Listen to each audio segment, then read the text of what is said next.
آرزو دارم دختر شما بشه بخونید. ما هماهنگی کردیم آقای وحید، همه کارا رو انجام دادیم، سند ازدواج با مشاورت گرده‌عالی فرمودید مشخص کردیم. اینا زمیندار هستن، اجازه فرمایید خدمتتون برسن.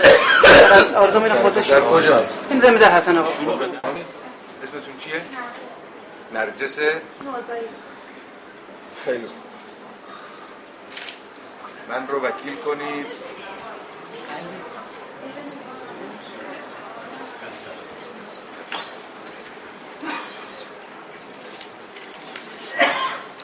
مهریه کجاست؟ اینه تو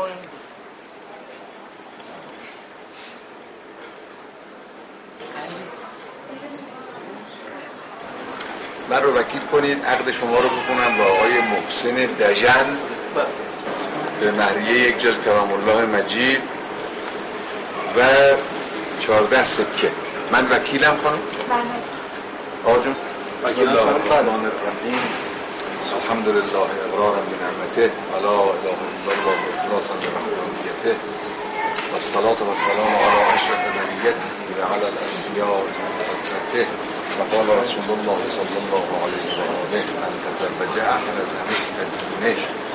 را که موکل جناب عالی آقای محسن دژن به مهریه‌ای که گفته شد زوجت و موکلتی به موکلکم علی المهر و علی الشروط.